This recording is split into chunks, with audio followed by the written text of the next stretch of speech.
Welcome to the KI Network's webinar for April 13th.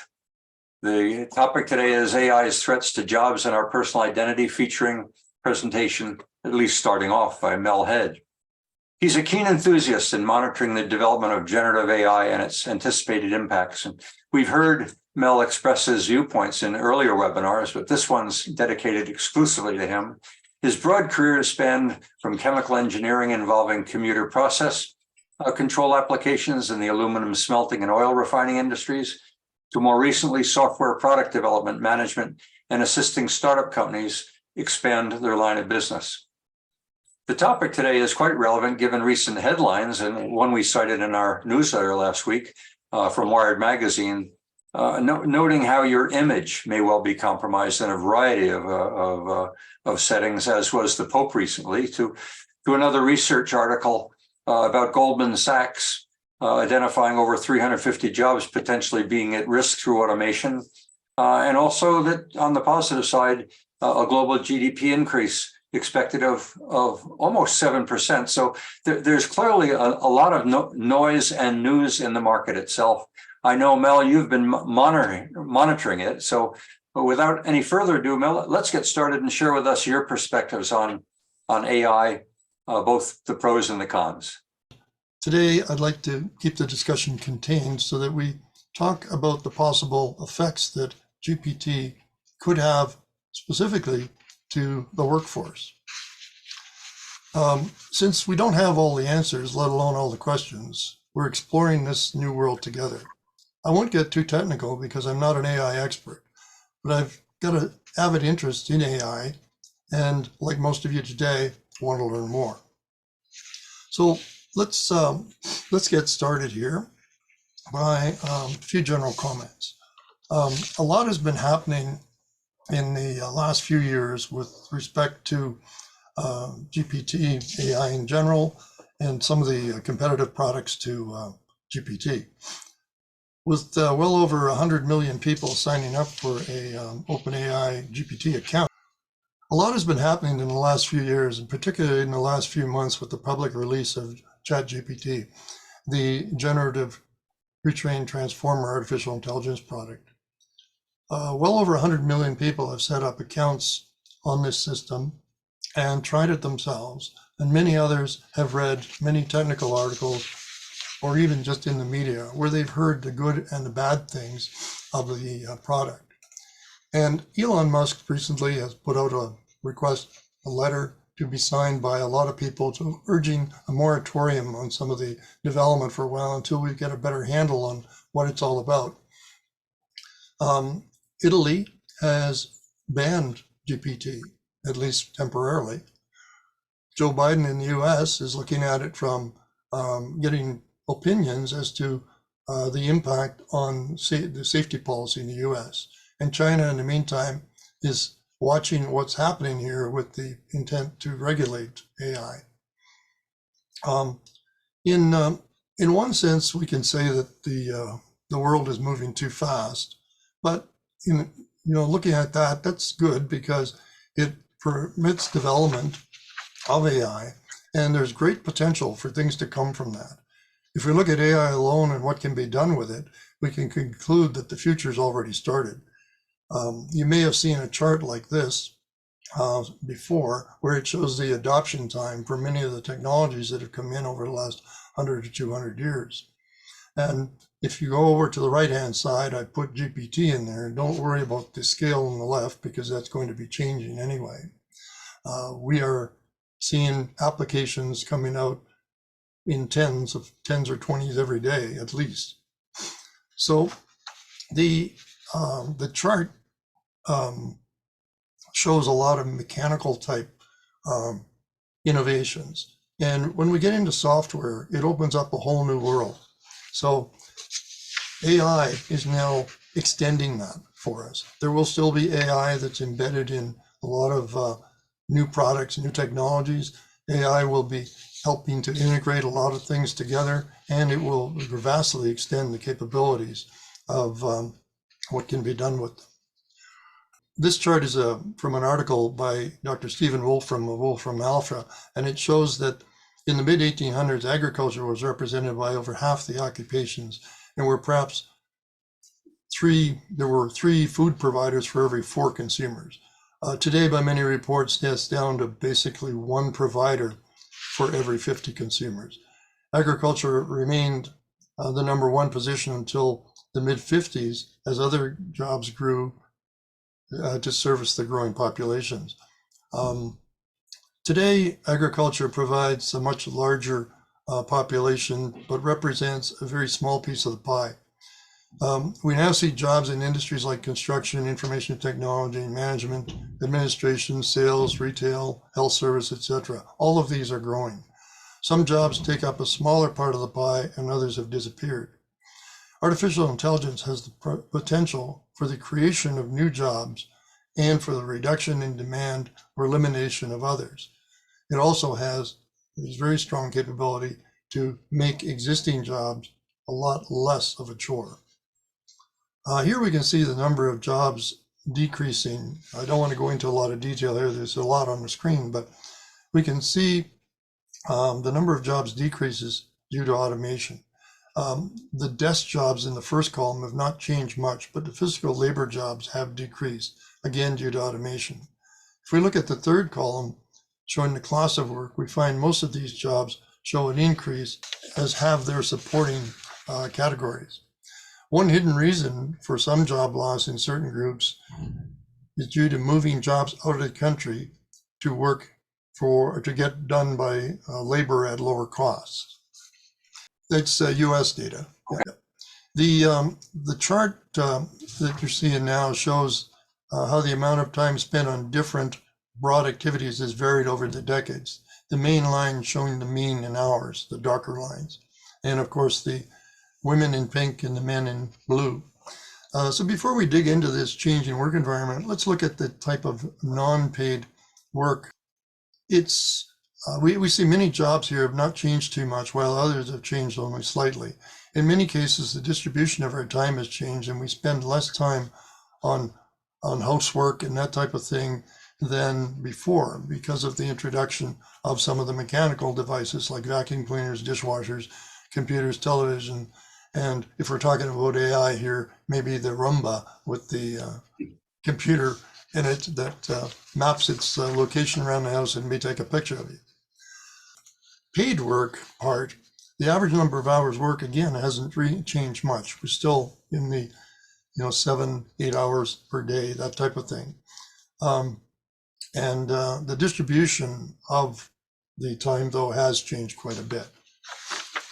For the non-paid work, we see a significant increase in media and computing, with the average recently reaching about 6 hours a day for men, and perhaps this is a reflection of more life online, so to speak.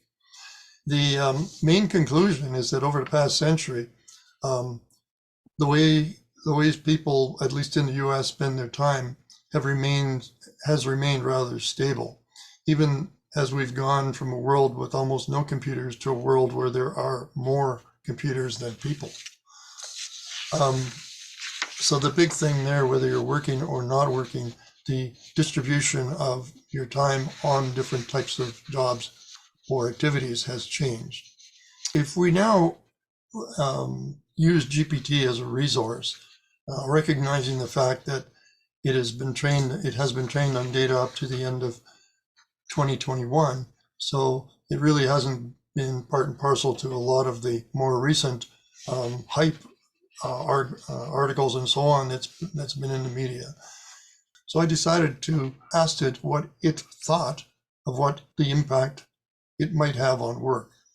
Knowing that when interacting with GPT, the style, the content, the depth, the overall validity of the response depends a lot on how the query is made. Giving it too little information gives us a bland and sometimes nondescript response. Providing too much detail in the query can run the risk of biasing the response. Acknowledging that, and the GPT's training is only current to 2021, as I said, it has not likely been exposed to any of the more recent data. So presumably the hype bias and so on is not in the response. So accounting for these concerns, we can only say that it does not have all of the answers, and whatever it provides to us may have been affected by how we ask our questions. So I took 15 random professions, and not reading them all here, you can see them on the screen. I even added engineer on there because I are one, I guess. And I wanted to find out whether there were any similarities with respect to what GPT would say on these particular things. So the question I asked was that for each of the stated positions, adjudicated debate where two views of AI technology are discussed. One view is that AI is an unknown right now and further development should stop until more is understood about it. The second view is that development should continue, and then I asked it to provide an analysis of such a debate and a summary of the most likely conclusions. Now, I could have made that statement a lot more general, but I wanted to kind of give it a little bit of a head start, seeing that it really hasn't read anything for the last year and a half. So what did GPT say? Well, in general, I looked at the left side of the ledger, so to speak, which was the good things, and the right side, which was the bad things. Some of the comments and some observations I had from it are that GPT took a cautious approach for most professions, quoting a need to consider ethics, emotion, implications on mental health, and a possible dependency on AI-driven technologies. It also said that the AI could lead to innovative solutions to complex problems, that technology should be subjected to rigorous testing and validation. Religious scholars may advocate concerns of AI on human dignity, spirituality, and mortality. GPT noted that while it could disrupt employment patterns and possibly reshape economic systems, it's also capable of increasing productivity, efficiency, and fostering economic growth. GPT said that the impact on education and learning is a significant consideration, and that there are concerns about data security, privacy, and perhaps a bias to educational algorithms. Its capability for storytelling and writing can help by automating the content of organizations and creation, but there may be concerns about the impact on human creativity, originality, and intellectual property. This could also extend to discretion on an author's sourcing of material, basically implying that if you use it as a head start, you might get some sort of an idea and then essentially use that and build it into your narrative. To my knowledge, at least at this point, I don't think there's any legal issues with respect to intellectual property in that coming from AI, because most of the training material and so on was available publicly. That approach, by the way, Mel, echoes the article that came out yesterday from that Cambridge student who used it as a helper in putting together material that actually led to him doing exceptionally well at his college at Cambridge. And he simply used it as a tool to form what ultimately became his opinion, but he used it like anyone else would use an encyclopedia, book, or interviews.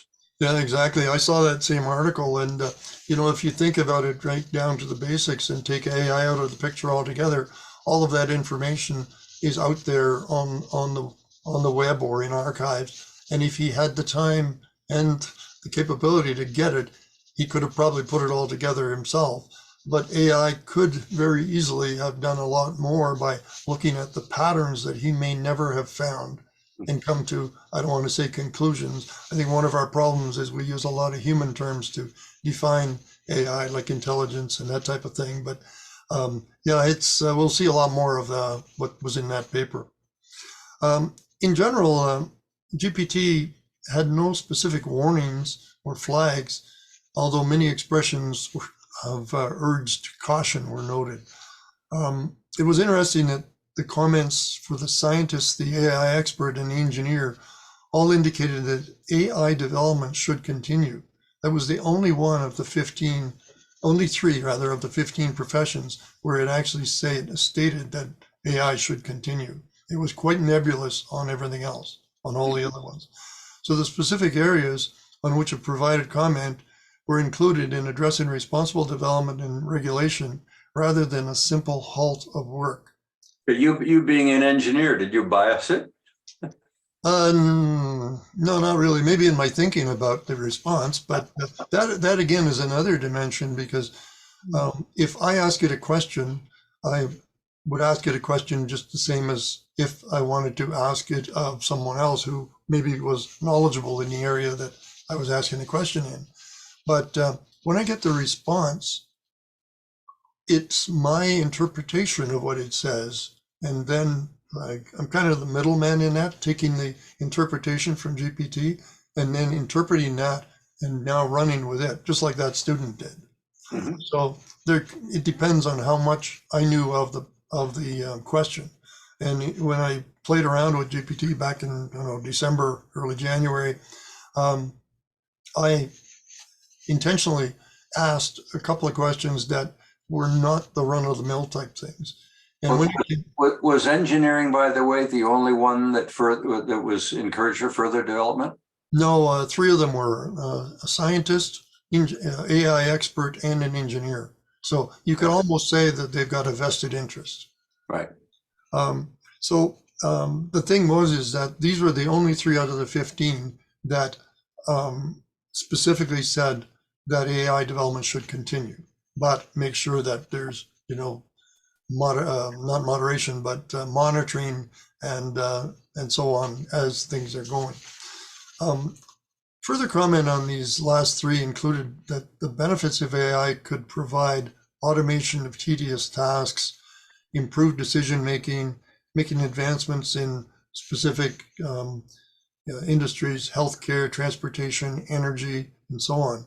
So it really would be like having an advisor or an informed confidant next to you as you're working through these problems.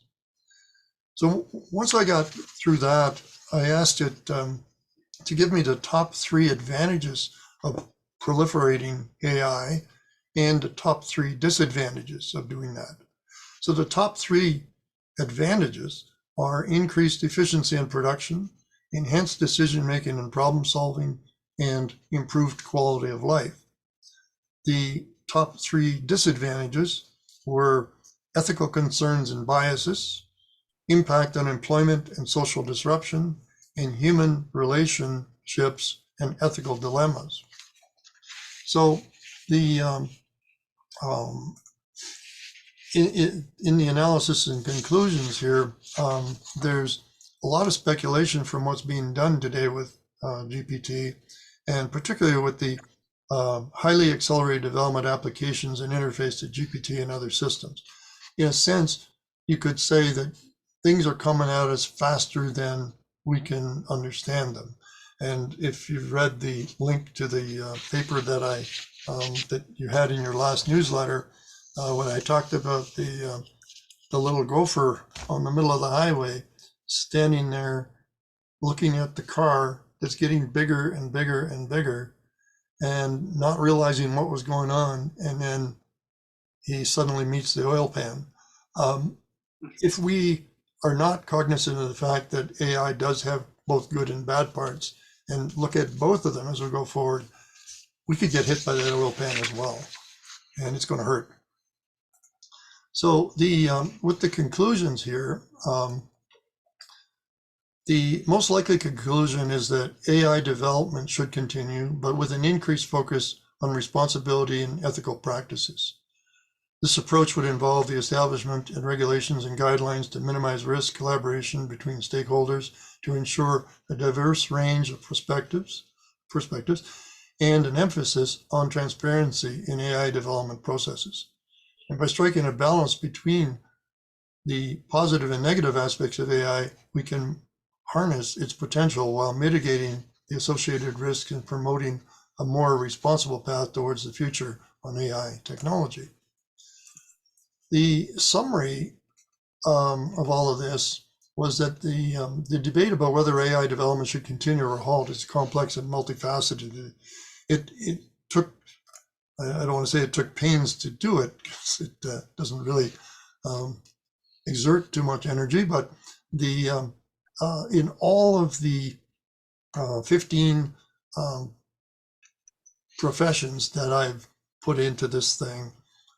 It was somewhat, I wanted to say almost more of a soft side as opposed to something that was very sharp cornered.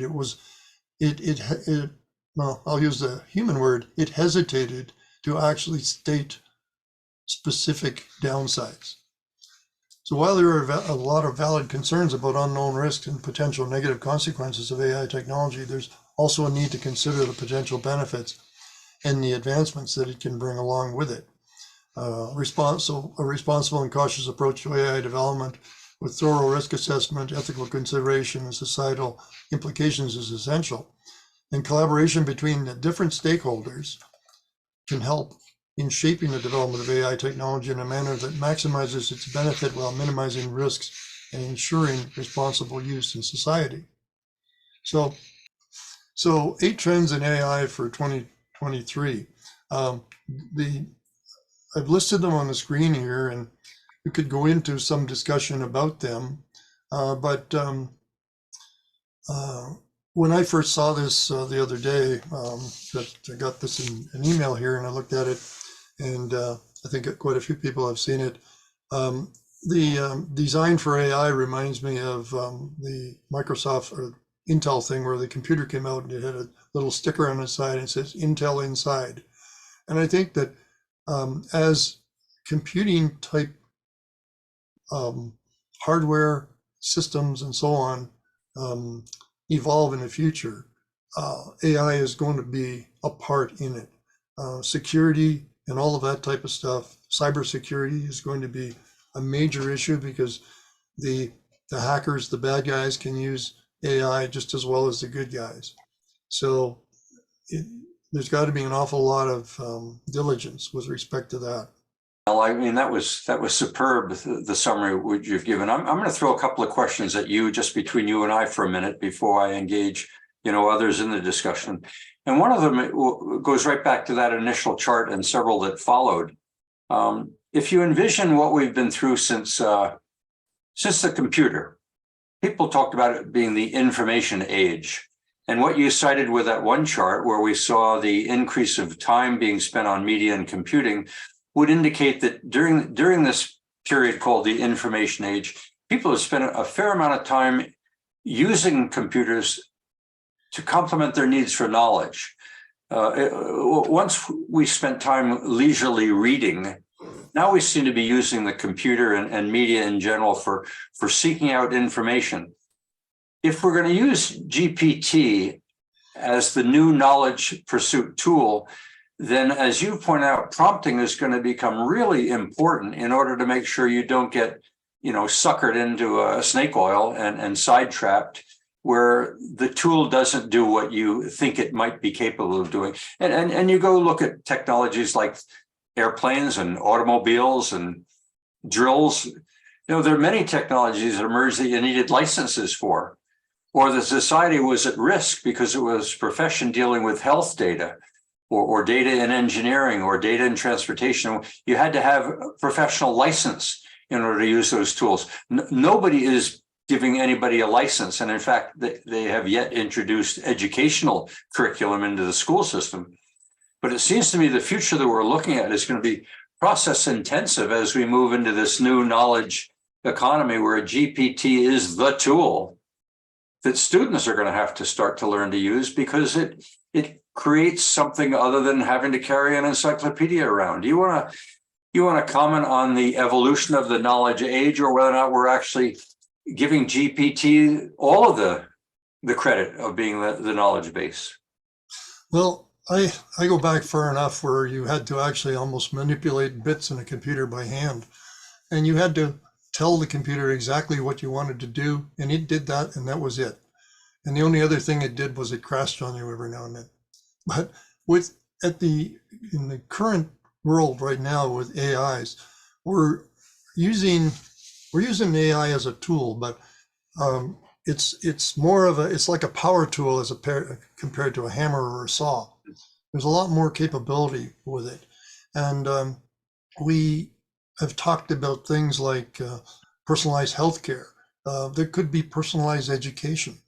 Mhm. With COVID, for example, a lot of kids have been, you know, set back a little bit in their learning because they may not have had adequate access to in-class training. That type of stuff has been a big disruption. If I'm projecting it down the road a little bit, but AI can help a teacher, an educator, understand and monitor the learning. Every kid learns differently, and essentially help structure how that child can learn better. We're now at the stage where we go and ask a question of GPT and we get an answer back. I think there's two things that we really have to worry about here. One, as you alluded to, Perry, is the structure of the query itself. I said earlier that when I first started with it, I took a couple of problems that I knew were not so easy for it to figure out. You had to know other things. And I asked a general question, and what I got back was total garbage. And I essentially said, no, that's wrong. And I said, use this, use this, use this. And it came back very apologetically and said, oh, I'm sorry. I'll do this again. And it came back and man, it was bang on. It had the equations in there and everything else. And GPT-3 at that time wasn't all that great on math. GPT-4 is a lot better. And then with the Wolfram link, I mean, it's going to go miles away from us. Well, it's interesting. The people that I have spoken to over the course of the last few months that view AI as a threat seem to use prompts in order to get a response back that would indicate it's at risk. And the one example that has been cited numerous times is people, and this is often done initially, simply ask GPT to tell them who they are, and they give them their name. And then what they get back, they're offended by. They're saying, this is garbage. Well, the reason it's garbage is, as was the case in the two that I'm thinking of, they really gave a very generic prompt, and what they got back was a response of the name of an average person with that name worldwide.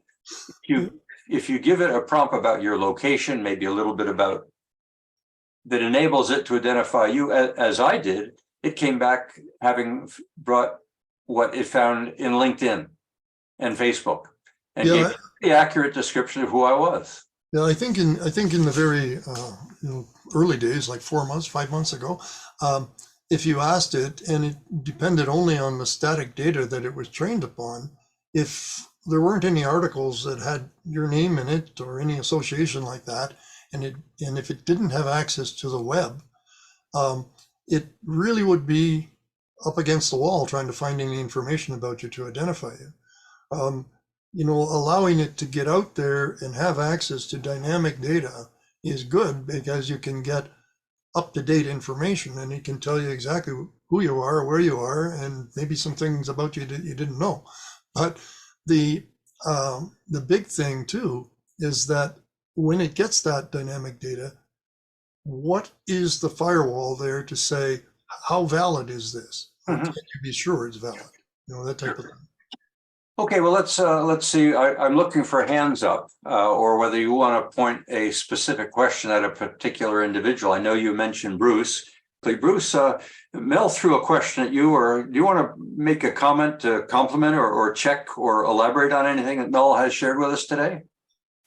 Yeah, no, it was a really, really great discussion and a great overview. I mean, I think that those 8 areas are, kind of specific AI-ish areas, but I think one of the things that we have to realize is that AI, current modern day AI is being engineered to be like people. So if you look at what GPT was trained on, it's trained on all of the knowledge of mankind, and it's trained literally to think like any of the thoughts that have been used to generate all of the knowledge of mankind. So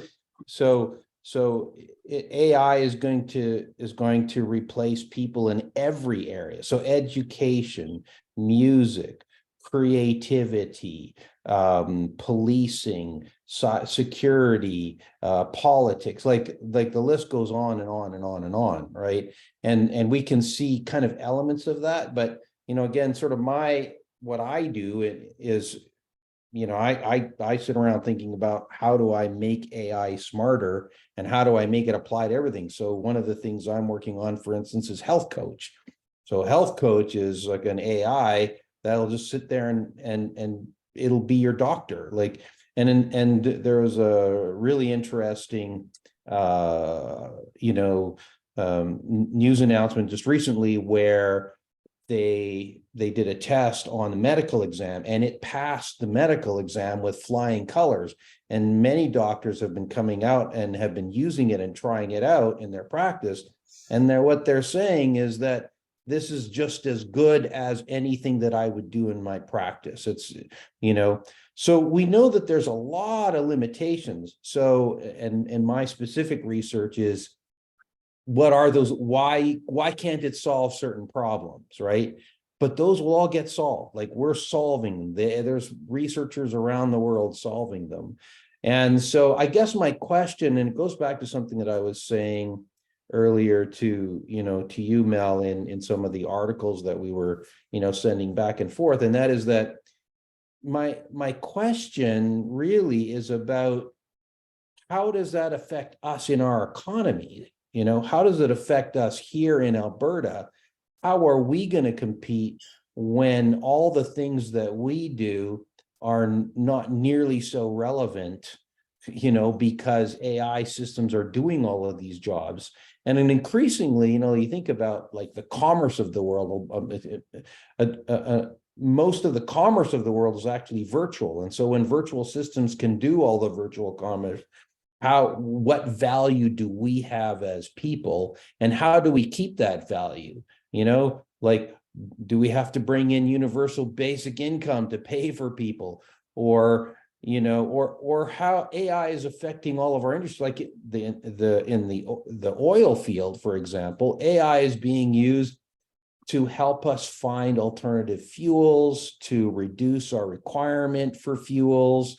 What happens when AI kind of obviates the core thing that gives Alberta its, main money maker, right? So let's pick up on that for a minute. And I'm not sure whether or not what I'm going to share with you is ridiculous or not, but that's what these sessions are all about. We've watched the movement from labor and muscle being the essence of an economy to one where brains and knowledge was the future. Is the future more on the emotional side, where ChatGPT will be a little late to the game in order to be able to portray feelings, reflecting on your feelings and asking questions that are associated with that? It is really, and that takes us into creativity, it takes us into music, takes us into further elements of entertainment. Are we moving from muscle to knowledge to emotions? And I raise that too, because recently I've read in the newspaper, and newspapers are more opinion statements than factual anymore, of a leader saying, I don't feel that way, as if somehow that was important about the facts. The facts said X, but he said, I don't feel that way. And in fact, we can have two feelings existing simultaneously. Yeah. We could be moving into a feeling world, and ChatGPT becomes the tool of taking us into intermediating the feelings that people have, because facts and knowledge become commoditized. Well, sure, but how do you value that? How do you pay someone for their feelings? I don't know. Like, we don't have an economy around feelings, right? Well, we do. That's the art. That's the arts. I'm not going to be a champion of simply saying we need to value better the arts, but arts are in fact one of the vehicles that we use for expressing feelings when we can't articulate them with a blueprint. Mel, you might want to jump in here. Just on the point you just made, Perry. Several years ago, I looked at a piece of public art that was in the Calgary area here, and I was really puzzled about it. And I was asking a person next to me who was apparently there in the introduction of this thing, what is this all about? And she said to me, the fact that you've asked that question means it's accomplished what it was set out to do. And I was still dumbfounded. And I said, what do you mean? And she says, it started communications. So the thing is, you know, you're talking about feelings. I feel this way about something and you feel that way about something.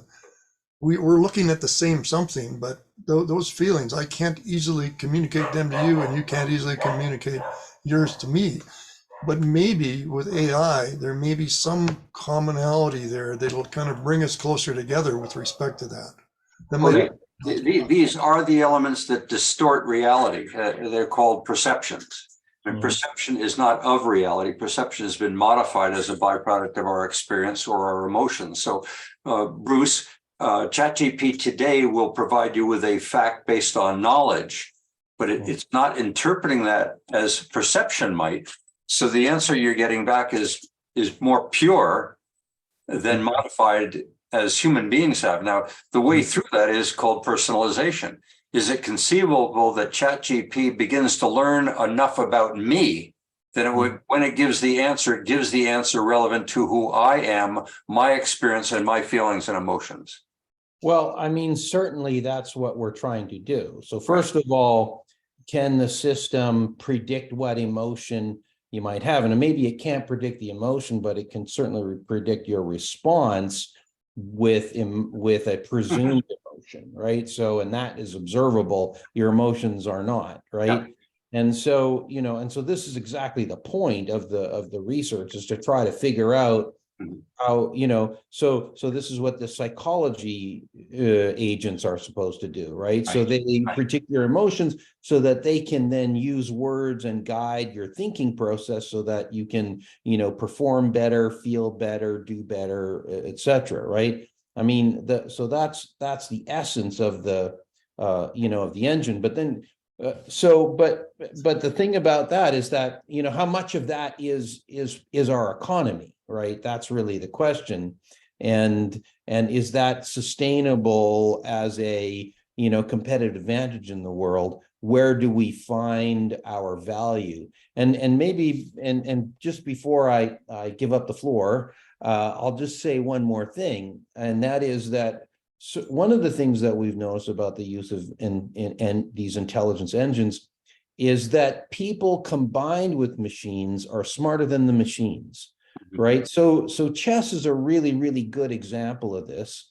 In the world of chess, we have these we have these chess playing programs, right? And these chess playing programs are brilliant because they evaluate many more moves than humans can move.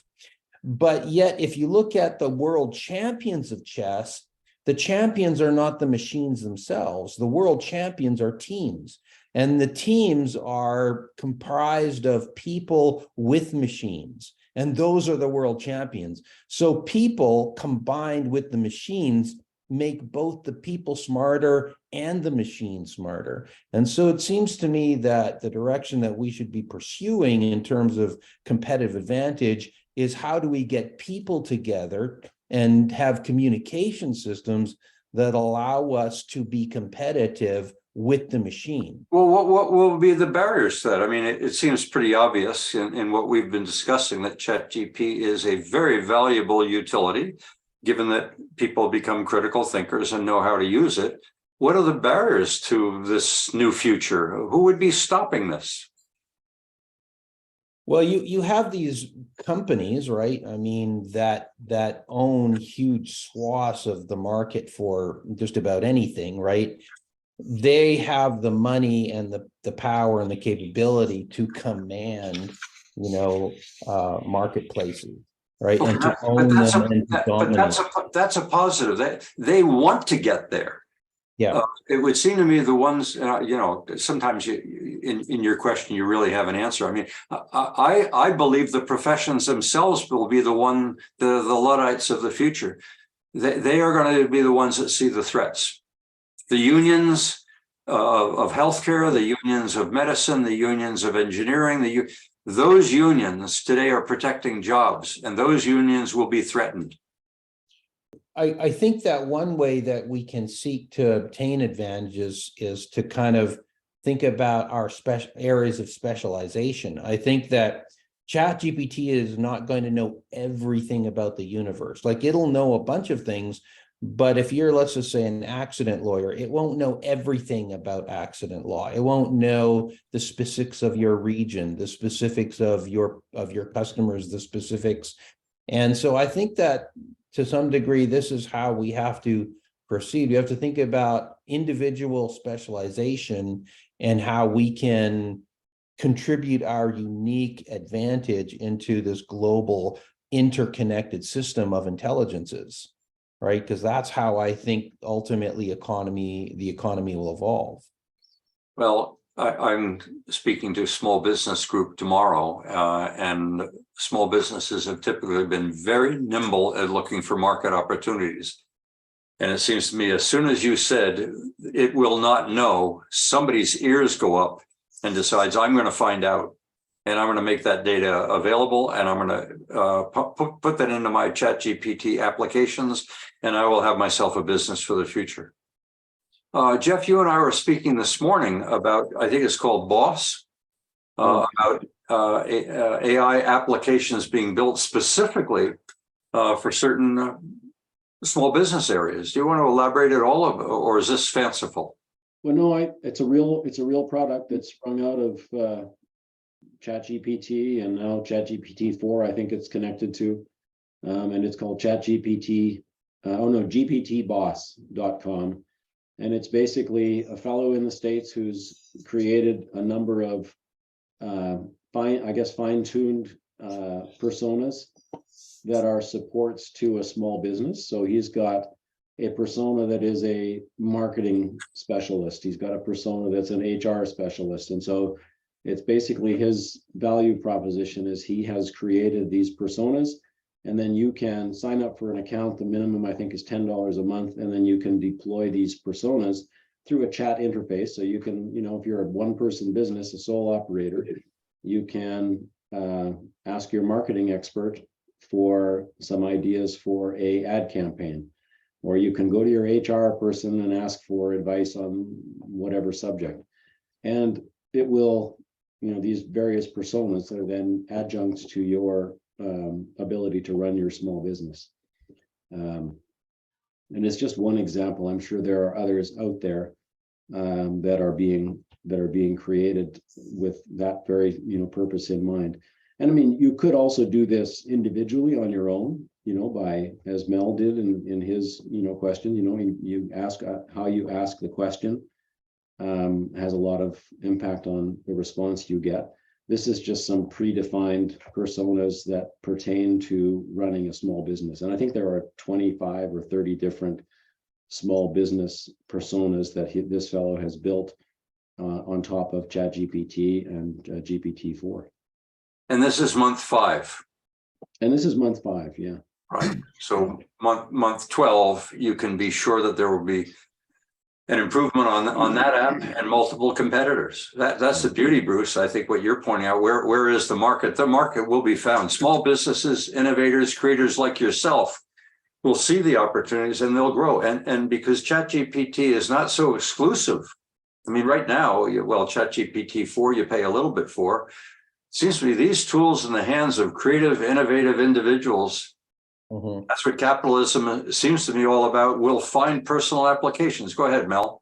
I was just going to say, one of the things that a lot of companies are doing right now is using edge computing, where they may have their data in Microsoft Azure or something like that, and they can essentially query their data. Now it's still, I don't want to say in its infancy, because wait 3 more days and it'll be mature. But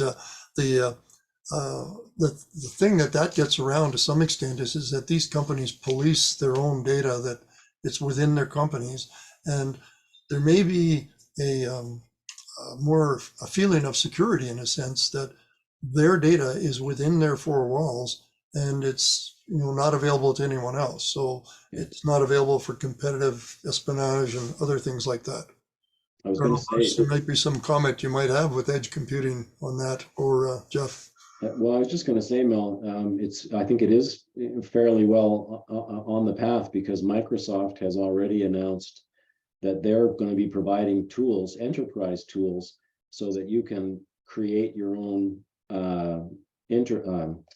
ChatGPT equivalent for all of your company's information. So Perry, this gets onto your knowledge management topic from previous discussions. Imagine if you were able to literally just ingest all of your company's information into a neural network like what's running behind ChatGPT, and then basically have a chatbot where you can ask, about in all of your company's history in one conversational interface. Or for example, if all of your product information, if you're selling cars or any kind of widget, all of your product information could be ingested into a tool like that. And then on your website, this is where, in terms of the employment implications, imagine the call center people and individuals like that whose jobs will literally go away because that chat system will have access to current relevant product information for every product and be able to communicate that back and forth with a prospective client. So building on that, I think we've all experienced waiting for the assistant, the avatar of whatever utility company or healthcare. Oh yeah. This is the end of the waiting list for seeking information. And you have to believe, or you should believe, or you hope that every one of those that uses call centers is today jumping on this bandwagon as opposed to resisting it. But there's a lot of jobs there. Think about what's in a call center with a person. If you're talking to a person, what's happening is a person is going online and they're using systems inside that organization that have been designed for people to use. Yeah. So, and these things millions of dollars have been spent on design, on testing, on validation, on systems, on back ends. But now if you take out that person, because I don't need that person, well, you don't need the GUIs, about an 80% or 90% of an application is actually the GUI development. Well, now there's no person. So you don't need anybody to make any of those systems now, because now the system that you're talking to is the system, right? It has all the knowledge. It has all the back end. Right. And so now support, now think about operations, think about, internal support, think about, the financial transactions that are occurring or all of the transactions that are occurring underneath the hood. Many of them can be done now without people because the machines are smart enough to talk to the machines, right? So running vast organizations with vastly interconnected processes, you don't need people because the machines can do everything, right? And support is just one example of that clearly indicates the future of business architecture. That's right, Bruce. I mean, I'm obviously you and I are aligned, and Jeff and Mel, on exactly where the application will find itself early. The piece that I add on is when we get into a discussion about what can't it do. And in the early days, its capacity to personalize is going to be limited by access to my personal information until such time as that's made available. Either I make it available freely because I really want service. I think I'm delighted we're talking about call centers, because I'm agreeing with everybody here that this is one application that shouldn't be that hard to do. Right. Some of the other ones that Bruce is talking about are also very exciting, but they're going to take a little bit longer. Mm-hmm. The call center strikes me as a huge opportunity, because if you poll North Americans as someone recently did, 3/4 of all North Americans are horribly unhappy with customer service and particularly call centers.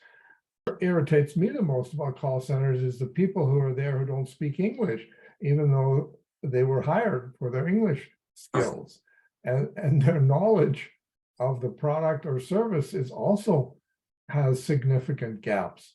And if we can either use ChatGPT to support those people better, or better still eliminate them, I think this is a huge step forward. And when we think about eliminating them, many companies are not increasing their customer service staff because they see it as too expensive. I think that's a really short-sighted view of their future. So I hope they implement ChatGPT like crazy in that setting. Well, I mean, we've seen kiosks evolve as a tool, whether it be McDonald's or wherever. This is a much more personal form of kiosk, where it can, in fact, know a little bit about you as it asks you, what's your name and who are you? And instantly it's got access.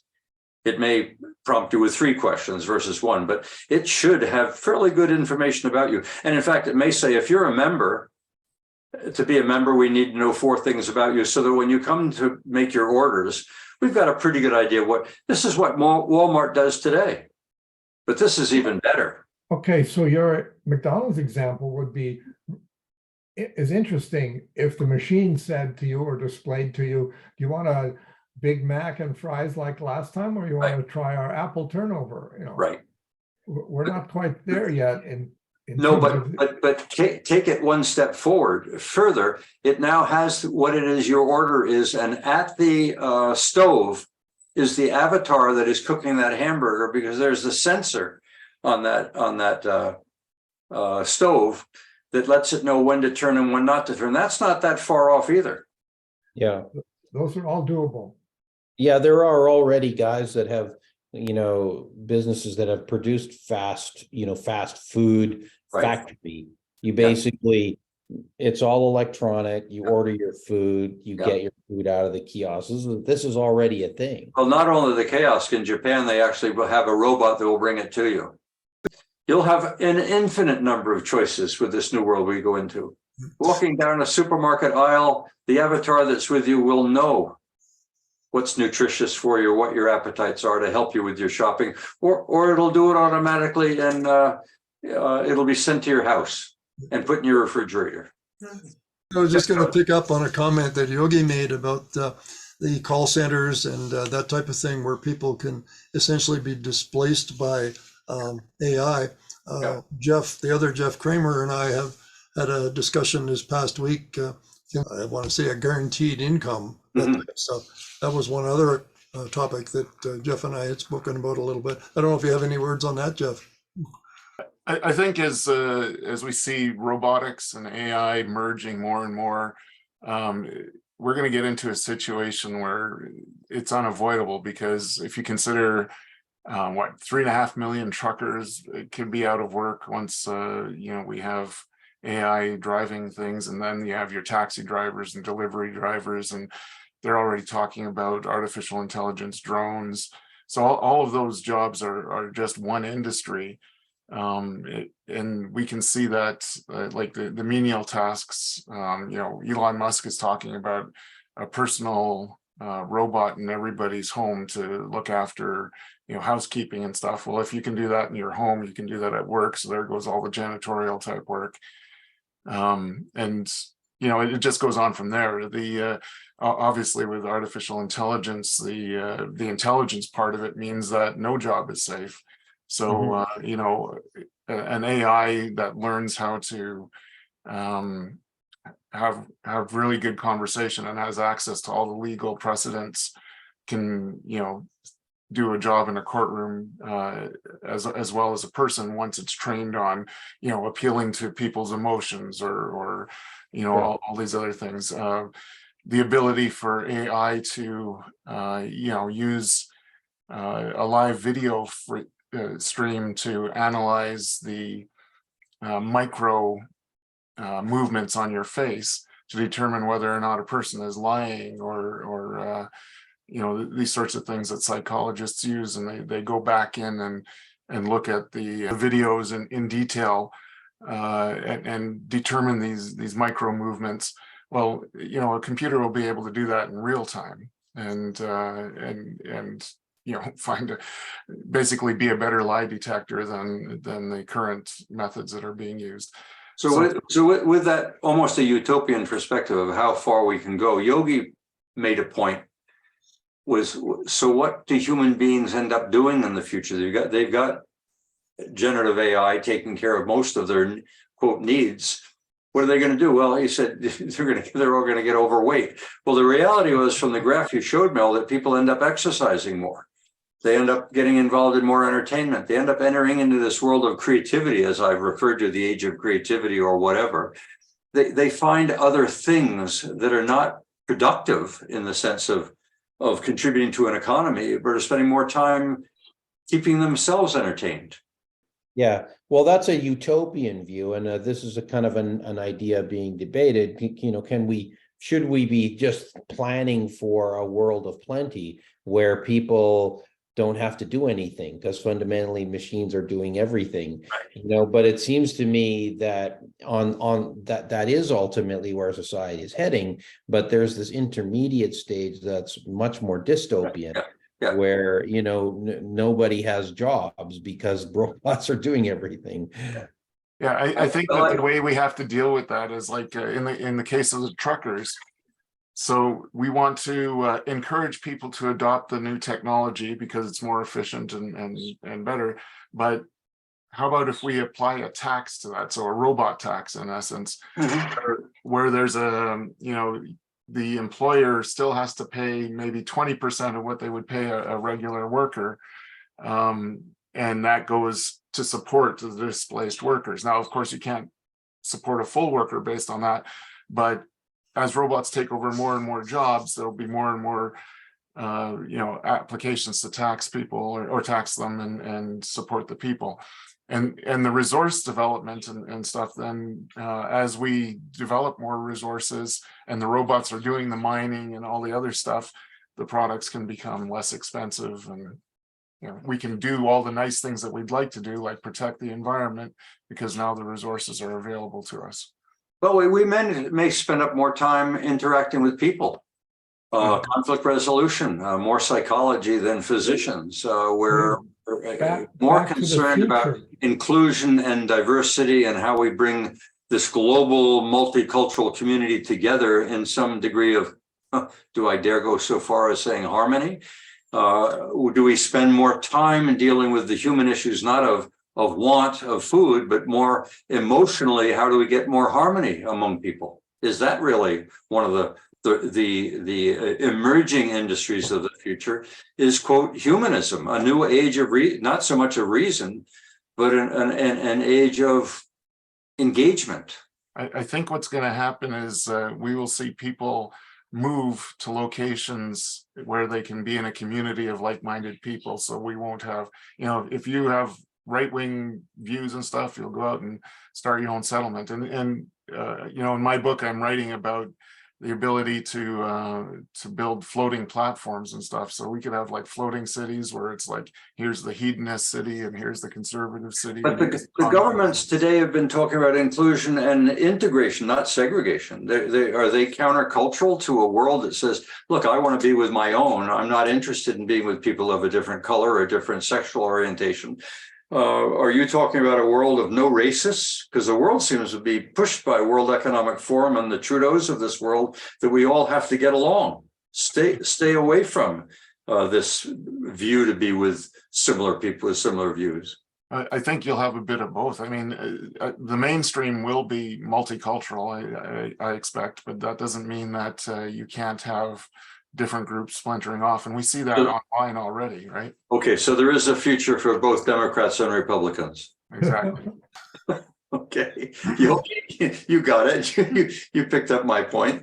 Look, we're quarter after. We got 15 more minutes. This is becoming fun. I mean, I love the humor that emerges when you're talking about technologies, because there is a what's the word, dystopian view that the transition is going to be very painful. I suspect it will be.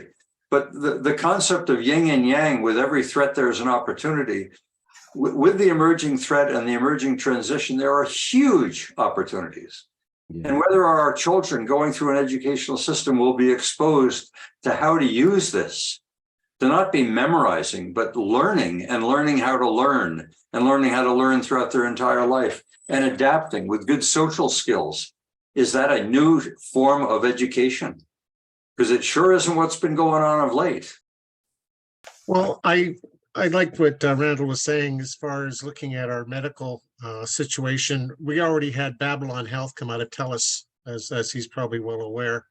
I looked at that. I found the name to be very interesting from a scriptural perspective. That may miss a few of you there. I think that as we look at the focus on ourselves and narcissism that seems to be coming out of this discussion, even, it's all going to be about us. It's all going to be about our ability, my ability to have what I want, etc. We seem to miss a number of the metaphysical areas that ChatGPT doesn't seem to address.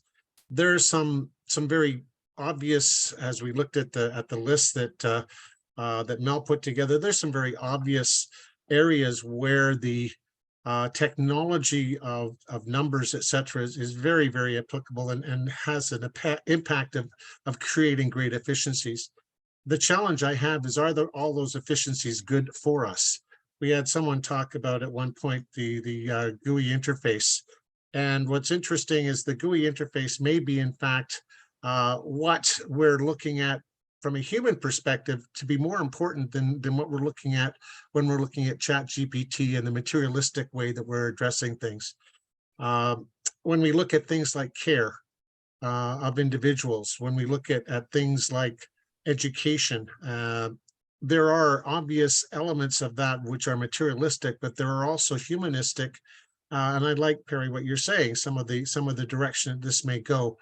I think we have to be very careful that, yes, there is a yin-yang approach to this, and in every great thing there is that element of challenge.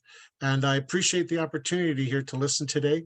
I do think, though, that a monopolar ChatGPT has a great deal of potential to harm, to homogenize, or I'm not sure, hegemony of ideas and thoughts that will create a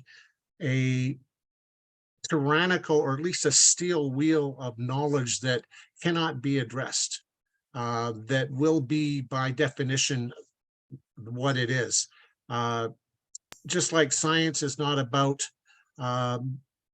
trusting it, but rather testing it, I think the vagaries of our human condition, the fact that we aren't perfect, lend itself to a need to look at the risk analysis. And I appreciate that some of that's been here done today.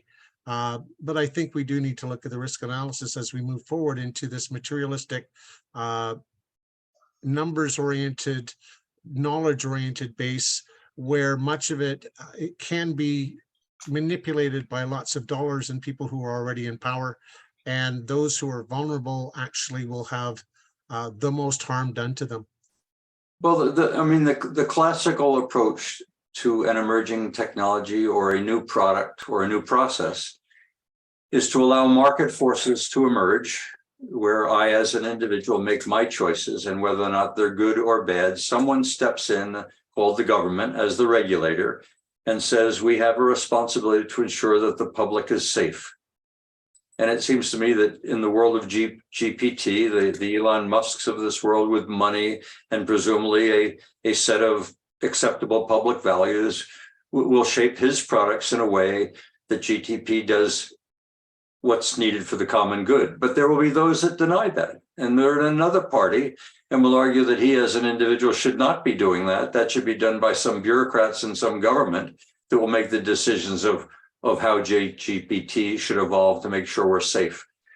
This debate has hardly begun, other than Elon Musk and those who signed that petition saying it should be stopped or slowed down. I think we've all agreed that is impossible.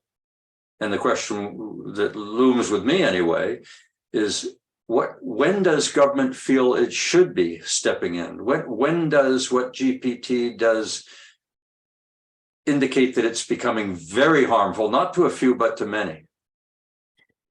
Yeah. Can I just jump in there? I guess the technopolies out there have actually transcended any government power that we see as we look at COVID and climate and gender theories and the other theories that are out there right now that have a polemic or a dogma that many here may agree or disagree with. We're starting to see, I think, the fact that the technopolies, the monopoly of technologies that are out there, are well beyond the capacity of most governments to have any real impact on. And it is the individual. It is our ability to look at territorially. In Alberta, we look at the Freedom People, not a group that maybe this group is very familiar with, but the people who don't believe that a monopolar system of hegemony or homogenization of thought or homogenization of process is particularly a human thing that we need to be idolizing, but rather to look at the human condition, the sovereignty of the individual, what that means on a more metaphysical scale or level. I mean, the sovereignty of the individual says we have to be tolerant because we will be respectful of others who have different viewpoints. And that's an okay world.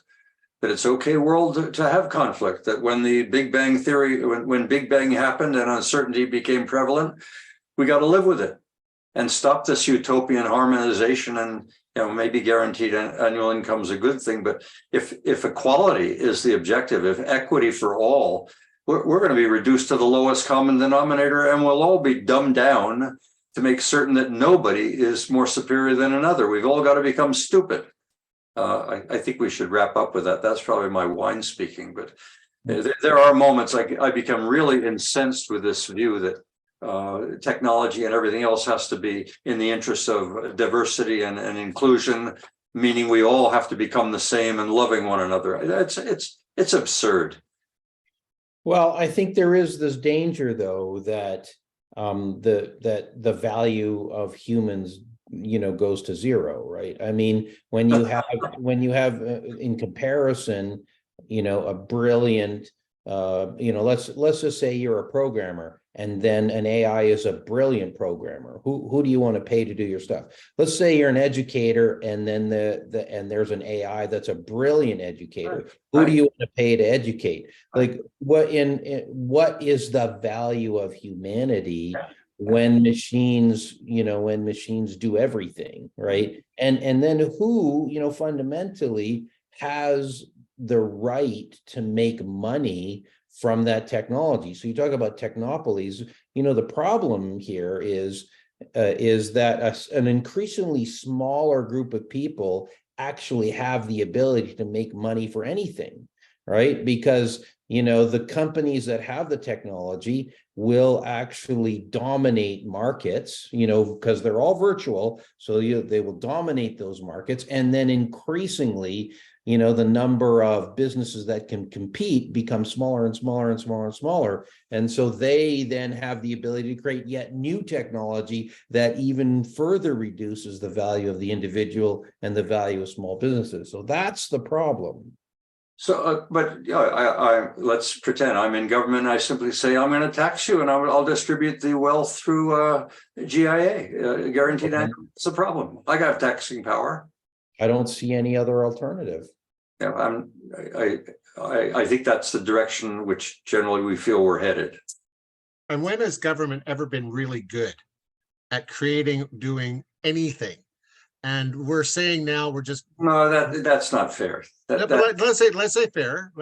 The laissez-faire concept it looks at government and says when we put it into healthcare, and when we put it into many structures, it is not as efficient as the free market system. There's some that view that the welfare state has made some progress.